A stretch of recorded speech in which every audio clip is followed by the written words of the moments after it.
Father, thank you. It just always starts with thank you. I thank you just for all that you've done for us. I thank you for the fact that we can get together like this. Thinking about John's birthday celebration yesterday. Thank you for the heritage of this place and for the people that have been involved in it. Thank you for your love for us and that you care for us. I pray that today we would understand you in a deeper way, that we would be able to actually accept what you say about us. I pray this in Jesus' name. Amen. So we're in this series called, did I say something? We're in this series called The Redemptive Thread, which is trusting God when the story is hard, and it's a study of the life of Joseph. As we've been looking at the life of Joseph, as was kind of already mentioned, last week we talked about identity. And it's been kind of, as Steve was saying, it's been really, really cool to see the engagement on that topic. It is such a core topic to understanding. Just understanding who we are, but understanding who we are means that somehow we understand who God is at a deeper level if our identity is in Christ. This week, we're going to be talking about hope. And as we look at the story of Joseph, you kind of have to read between the lines a little bit on Joseph's attitude in the whole story. Because it doesn't say, Joseph had this experience and this is how he felt. In fact, as you read about Joseph, especially in Genesis 37, it just basically says, this is what Joseph did, this is what happened to Joseph. And it isn't until we get into Genesis 39 where we actually see what kind of drove at the heart of Joseph, where he just identified everything that he did with God. So the challenge is, because we are human and we know what it is like to live in a disappointed experience, because we know what it's like to, in some cases, almost be hopeless. Right? Have you ever, maybe we got to start there. Have you ever been in a situation that you just think is absolutely hopeless? Right? Maybe it's relational. Maybe it's your financial situation. Maybe it's your health situation. And when you look at Joseph, he has these dreams. And we're going to talk about this a little bit, but he has these dreams, but every step along the way, if we look at, and this happened to Joseph, everything was drawing him away from what I'm sure he thought this promise looked like. Right? You don't live if God's promising you a prosperous life, it probably doesn't start by your family trying to kill you and throw you into a cistern and then sell you into slavery, right? That's not it's not the dress for success kind of approach for success. Nothing makes sense. And so when we look at hope, says, this is a definition from Merriam-Webster's dictionary. It says to cherish a desire with anticipation, to want something to happen or to be true. Right? And for most of us, when you think about living your dreams, there are kind of steps along the way. If your goal is to play in the NHL, then there are steps along the way where you can go, okay, I'm headed on this path. This is the direction that I'm going to go. But often when it comes to God's promises for us, and especially in the story of Joseph, the path to where God was taking him absolutely made no sense. So the only way that he was able to sustain that had to be something.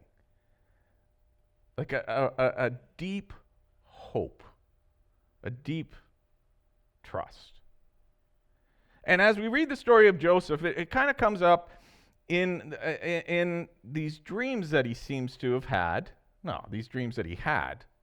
But what those dreams seem to have meant to him somehow sustained him even when everything around him didn't make sense.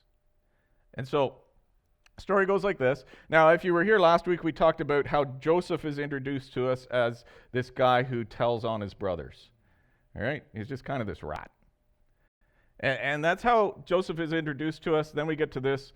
Now, Israel loved Joseph more than any of his other sons because he had been born to him in his old age, and he made him an ornate robe, for him. When his brothers saw that their father loved him more than any of them, they hated him and could not speak a kind word to him. Joseph had a dream, and when he told it to his brothers, they hated him all the more. He said to them, "Listen to this dream I had. We were binding sheaves of grain out in the field when suddenly my sheaf rose and stood upright, while your sheaves gathered around mine and bowed down to it." Note that this is all that we read that Joseph said, right? And then his brothers go, "Do you intend to reign over us? Will you actually rule us?" And they hated him all the more because of his dream and what he had said. Then he had another dream, and he told it to his brothers. "Listen," he said, "I had another dream, and this time the sun and the moon and the 11 stars were bowing down to me." When he told his father as well as his brothers, his father rebuked him and said, "What is this dream you had? Will your mother and I..." Just a pause right here. If we read the actual story about Joseph, Joseph's mother died during childbirth with Joseph's brother Benjamin, his only brother. So as Israel is saying this to Joseph, Joseph's mother has already passed away. "Will your mother and I and your brothers actually come and bow down to the ground before you?" His brothers were jealous of him, but his father kept the matter in mind. You know what I notice about this passage? And again, the story doesn't give us a whole lot of detail about Joseph's approach or his attitude. All it says is that Joseph had a dream, and then he told it to his brothers. One thing that I find really interesting with this is that Joseph isn't the one who interprets his dream. He doesn't go to his brothers and say, "Hey, you guys, good news, you're all going to bow down to me," right? All he does is he says, "Hey, this is the dream I had." And his brothers actually interpreted the dream. The other thing that I notice about this is that people's interpretations simply support what they already believed about Joseph. They already believed that he was some arrogant kid who told on his brothers. And so they interpreted whatever Joseph said to them in the way that they already perceived him. And what's interesting is that as you read that about Joseph's brothers saying, "You arrogant whatever," Joseph's dad says, "What are you saying?" And then it follows up with, Joseph's brothers just became more jealous, but Joseph's dad, who loved him more than any, go, "Yeah, maybe my son will be a great ruler." What Joseph's father already believed about Joseph in the way that he loved him, he held that in his heart according to whatever Joseph said. So, the people around Joseph interpreted whatever he said by what they already believed about him. And I think we do the same thing. Like I've said this before, but there are people in my life who could say, "Kevin, you're an idiot," and I would receive it like as though this is in deep love and they're joking around. There are other people who will say, "Hey, Kevin, nice haircut," and I will assume that they have ill intent. Right? So the question is, and actually, I'm going to let you talk about this a little bit. Here's the questions I have for you. But I want to, before you guys start talking, Steve already talked about this. You know what? There are people around you who don't want to talk, and leave them alone. All right? It's okay. You don't want to be up here being interviewed, so you understand what it's like to do something that you don't want to do. But just give them a break, all right? Don't force anybody. But talk about this if you're good to talk about this. And then Steve's going to come around with the mic. So the two questions are, how can we learn to listen to people without assuming their agenda? And on a bigger picture, this actually spills into how we perceive God. How do we learn to listen to God without assuming his agenda for our lives? All right? Okay, go. All right, so it was interesting when the questions were read. I saw a lot of heads nodding for the second one. And so I'm just going to randomly pick on people.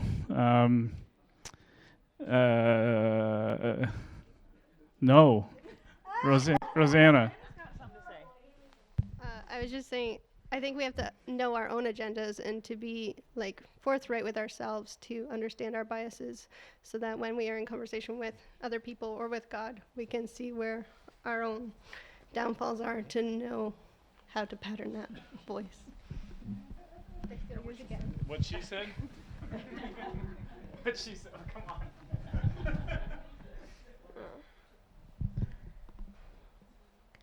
Trust, but that's hard, so I don't know. That's all I got. You just gotta trust.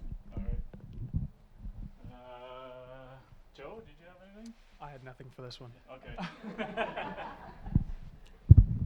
I think what we kind of said is that we have to, we're programmed to kind of assess people before we even listen to them. So when someone says, "Good morning, how are you?" We're just like, "No, all good." You don't even really listen to what the person's saying. So I think it's actively kind of slowing down and actually listening to a person instead of just assuming that we already know what they're going to answer or we expect to answer for them. Sometimes I will actually answer for some of my employees, because I want them to say a certain thing. So letting them actually think for and listening as opposed to answering for them.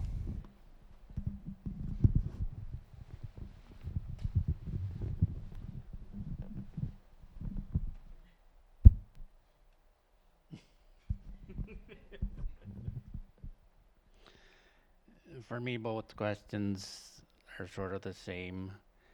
I think we like to be in control and sort of control our own lives instead of truly listening and wanting what is best for the other and what God actually wants in our life.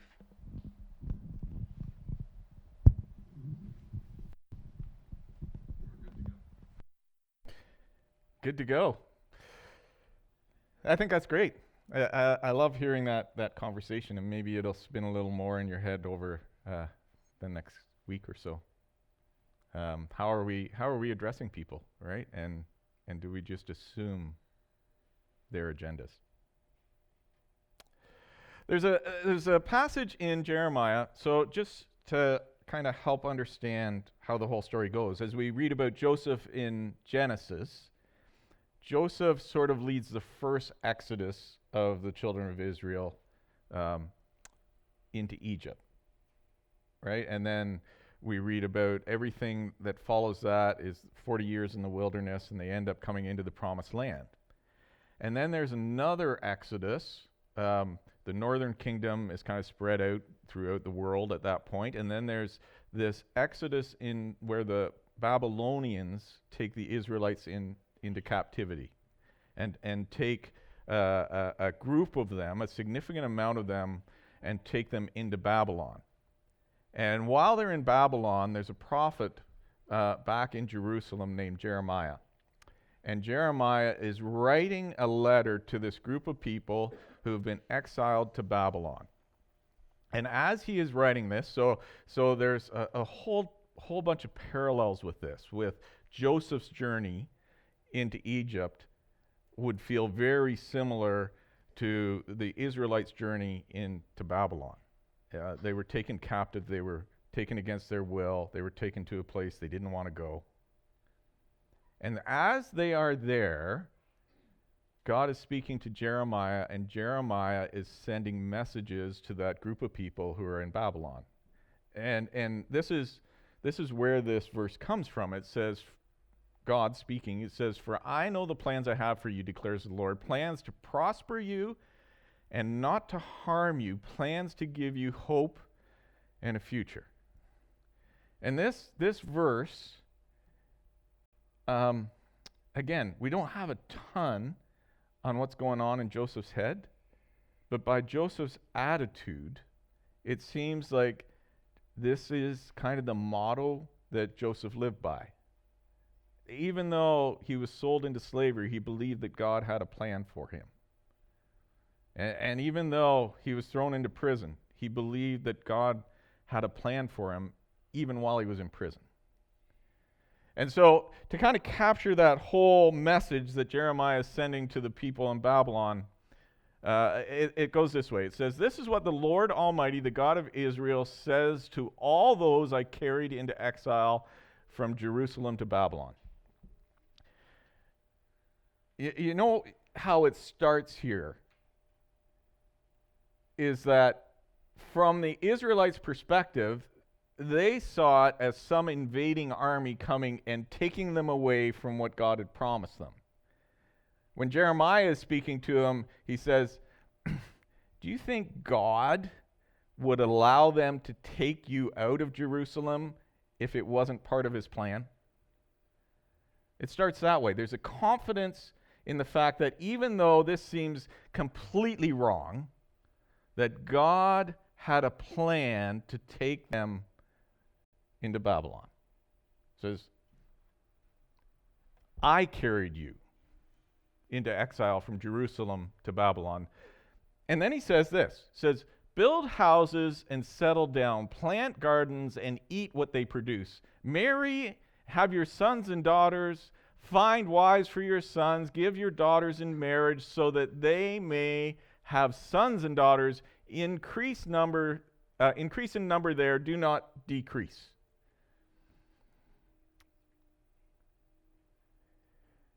So often, when we are in circumstances that we don't want to be in, our entire goal is to get out of those circumstances.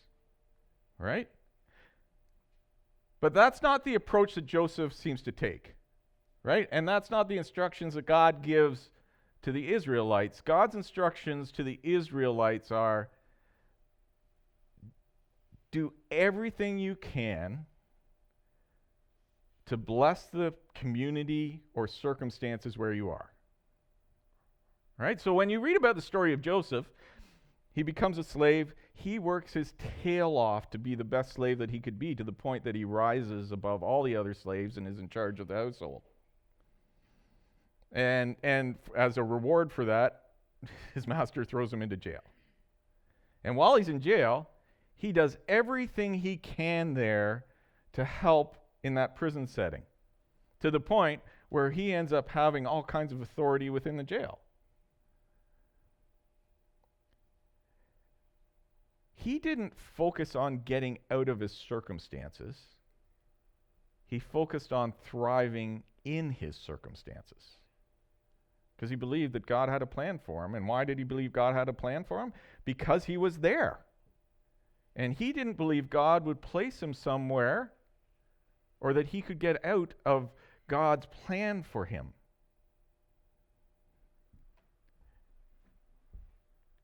And then it goes like this.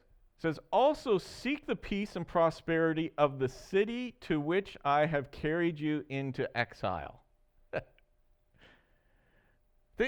Just think about that for a second.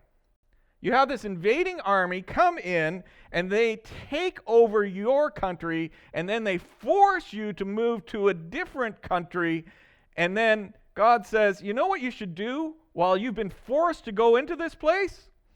You should actually help it prosper. You should do whatever you can for these people who dragged you to the place that you didn't want to go. That's not typically our attitude, is it? No. So, seek peace and prosperity of the city to which I have carried you into exile. Pray to the Lord for it, because if it prospers, you too will prosper. Now, I've got a question, and it's more of a reflection on how far I am from this. But when I hear about some of the approaches to snow removal in our community, my first approach was not to pray for people responsible for snow removal. Right? It's not innate for us to do that. And yet, that's exactly where God calls us to. We tend to want to complain. We want to find people who want to complain with us. All right? There's nothing more fun than complaining about something that other people are complaining about with you. My first response isn't to pray. And it should be. I feel like that was Joseph's response. Because somehow, in the mess that he was in, he kept seeing God. He kept looking for God. Yes, this is what the Lord Almighty, the God of Israel, says. Do not let the prophets and diviners among you deceive you. Do not listen to the dreams, and then it goes, you encourage them to have. Right? Because this group of people that's been dragged off to some place that they didn't want to go, they wanted revenge. Because that's what we want. And they wanted the people that had dragged them away to pay for this affront.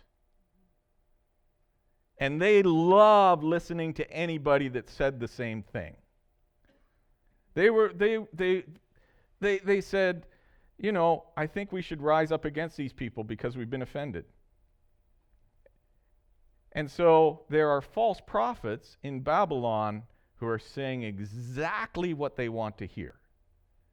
And it resonates with them because it's exactly how they feel, but it doesn't resonate with God's call on their life. It doesn't resonate with the idea that they should be praying for the people who are oppressing them. It doesn't resonate with the fact that they should be seeking to prosper the people who are oppressing them. And yet that is the heart of God. So here's my question for our next little breakout here. How do we seek peace and prosperity for our current circumstances? And how can we discern if God is speaking or if it's simply our own opinion said by others? Go. Okay, who's got something to say? I'd say for the first thing, how do we seek peace and prosperity for our current circumstances? Yeah, Just pray. pray. That's pretty simple. What he said? Yeah, what Yeah. he said. Yeah. Who else? Can you pass that over there, Paul? So I was thinking back to the service where I think it was Steve about choosing joy. Happiness is about the things happening to you. But I think every day you have to seek joy amid your circumstances, because life is always going to have something happening and coming at you. And if you wait for things to be perfect, you're going to be waiting your whole life. Yeah. Constantly disappointed too, right? Back here? Too deep for you? What about over here? Oh, you need to be in the mic, sorry. You're way in the corner here. Yeah. I tend to wrestle things out with God.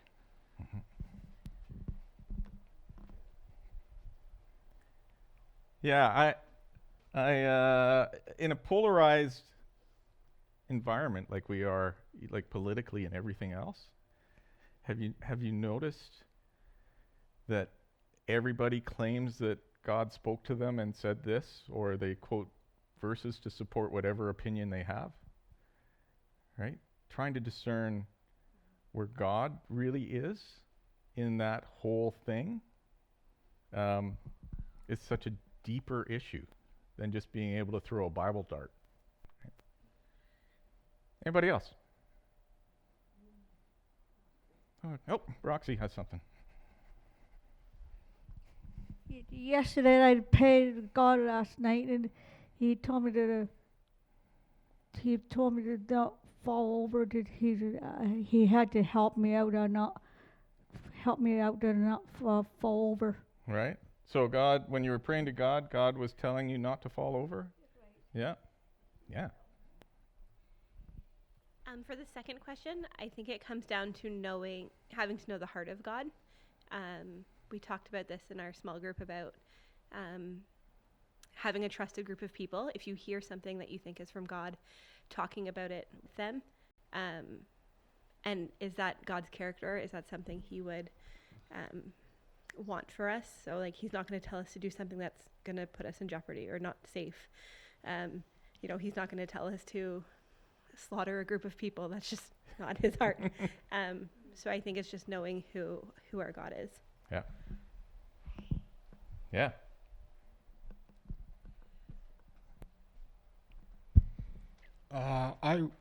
I would say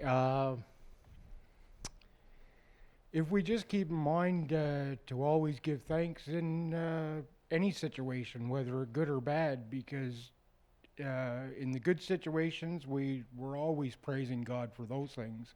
Yeah. But in the bad situations, when you give thanks for it and then turn around and actually ask God, what are you trying to teach me in this situation?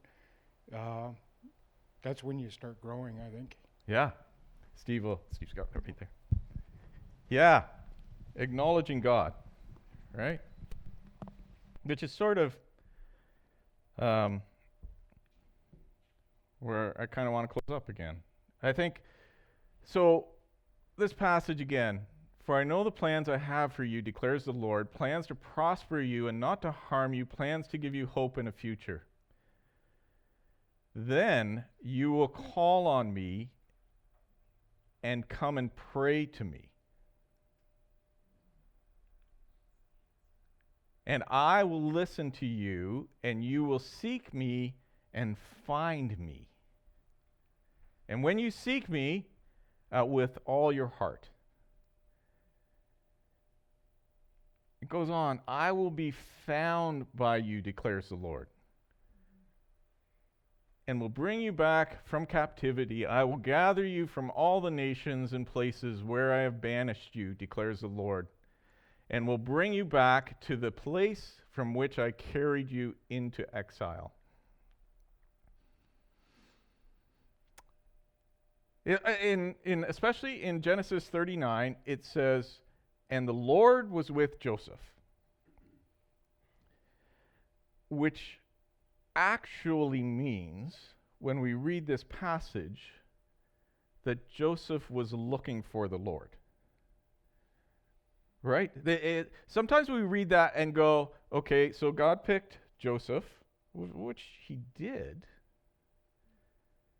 But the reason that you were able to say, and the Lord was with Joseph in that situation, is because Joseph actually looked for the Lord. Because when you look for the Lord, you will find him. So the question is, are you looking for Jesus in your circumstances? Because so often we would decide, Jesus wouldn't take me here, so he can't be here. But that's the story of Joseph. Joseph was led through some incredibly dark experiences. Like, crazy dark. You know, you may have some family issues, and they may feel dark. But I don't know, maybe I'm wrong, but I suspect they haven't tried to actually kill you. And they haven't sold you into slavery.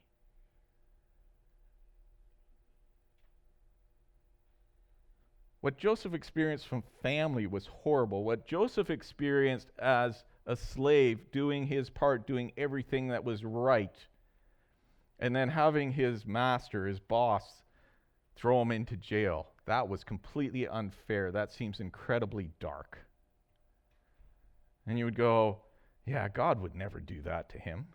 God would never do that to me. And yet, that's exactly the path that God took Joseph on to ultimately have him lead Egypt, to ultimately have him save that part of the world from famine.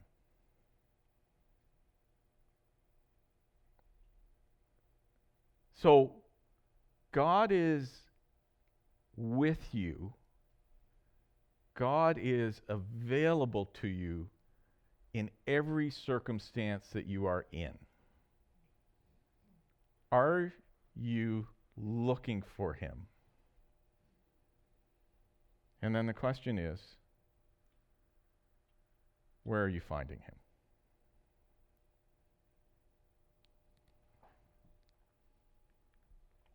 There's a passage in Proverbs that says, where there is no revelation, people cast off restraint, but blessed is the one who heeds wisdom's instructions. King James says, where there is no vision, the people perish. The word for revelation is shazon. Pretty good Hebrew accent, don't you think? Shazon. People cast off restraint, but blessed is the one who heeds wisdom.